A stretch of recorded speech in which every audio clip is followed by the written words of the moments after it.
briefing by General McKenzie, along with joint staff representation and my policy people. We will definitely be following up on that. I mean, the issue of what we do going forward to deal with the counterterrorism threat out of South Asia is something this committee has already looked at and will continue to look at for a very long time. Mr. Turner is recognized. Thank you, Mr. Chairman. I serve on both the House Armed Services Committee and the Intelligence Committee. The Intelligence Committee has already been briefed from the intelligence community concerning their participation of the August 29th drone attack. General McKenzie, you've taken in front of us full responsibility for that. I have a series of information that I would like released to this committee so that we can adequately provide oversight to what occurred on August 29th. What we know from your prior statements is that you did not know who it was who was in the car, whose house it was, or who or how many people were in the house. This greatly concerns me as we look to the over-horizon claims that the administration has of its ability for counterterrorism. You did not, as your goal was stated, thwart or disrupt an imminent attack. You killed an innocent man, and yet an attack didn't happen. So there are serious questions concerning both the information that you had and the manner in which the execution occurred. So I would request that it be released to this committee and the Intelligence Committee, relevant video excerpts from the drones of August 29th, the protocols that were in place prior to this drone attack mission, the intelligence that an attack was imminent against our forces, and the approval, if any, of authorization to modify those protocols, including approvals for delegation of authority, including target engagement authority, who approved at the DOD and in the administration, and the data that the Secretary released to the IG. I just want to make it clear, Mr. Secretary, the fact that you have an IG investigation does not stop congressional oversight. I'll be sending you a list of all those. I'd like your consent that you're going to be providing those to us. They're certainly within the jurisdiction of our two committees. I acknowledge, sir, and you are correct. There is a review going on of the strike. Thank you, Mr. Secretary. General Milley, with indignation in front of the House and the Senate, you have commented on the statements in the press concerning your phone conversation with your counterpart, General Lee, in China. Let's be clear, to give you some help with the indignation, those comments were in the press because that's where you put them. Now, you claim that you had information, and it's all over, that China was worried about an imminent attack.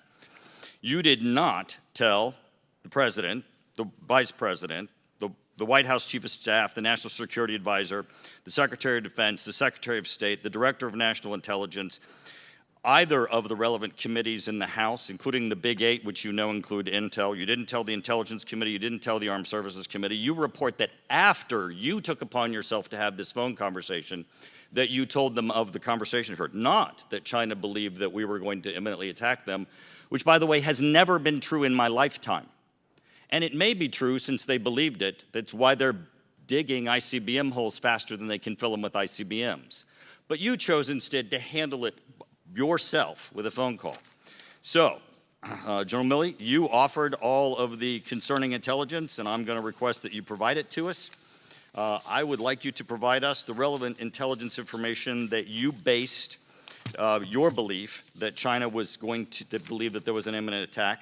I also want your request for declassification of the approval that you release that information that China believed so, including your request for declassification of your conversation that you had with General Lee and any approvals. I want a transcript of your call with General Lee, and I also want any readouts, memorandums, notice of calls, or outcomes.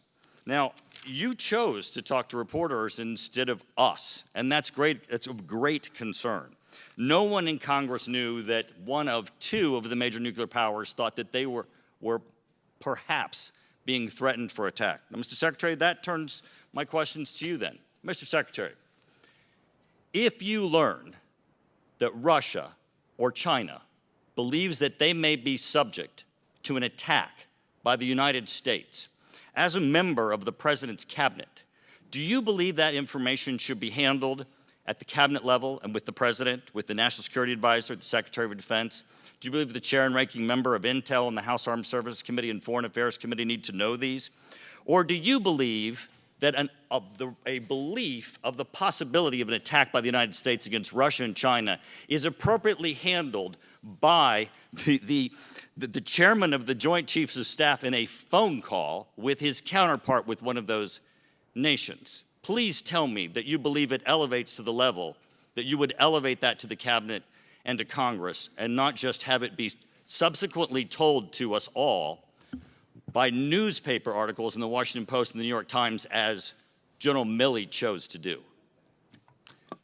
Thank you, sir.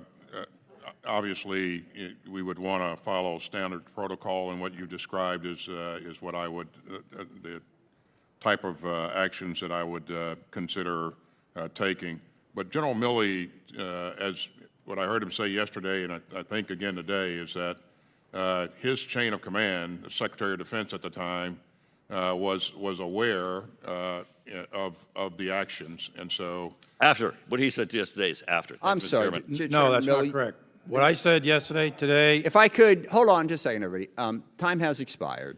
Mr. Turner is very clever. He made a very direct attack as his time was expiring. I'm going to violate the rules here a little bit and let Chairman Milley respond to that direct attack, hopefully briefly, and then we'll move on to the next witness. With respect to the intelligence, I have it right here. I'll be happy to share it with you. Great. I guarantee that intelligence was disseminated in the President's PDB, the Vice President, the DNI, Director CIA, the Secretary of Defense, the Assistant to the President for National Security Affairs, and others. That was significant, and there was a lot of it. It wasn't just a singular report. There was a lot. I'll be happy to share that with you and go over with you line by line. And it was significant, and it was concerning to the point where Secretary of Defense Esper, Admiral Davidson, and myself, along with others, had conversations about it. And I was directed by then Secretary of Defense Esper. First, he directed his Assistant Secretary of Defense for Asia-Pacific Affairs to make calls, and then me. Same thing. This is all done with oversight, and I tried to lay that out in the memoranda. I tried to lay it out in a timeline in an unclassified way that you can use it with your constituents. And we're going to, I'm sorry, we're going to have to leave it at that. I'll be happy to take it up at a later date, your convenience. Mr. Courtney is recognized. Thank you, Mr. Chairman, and thank you to the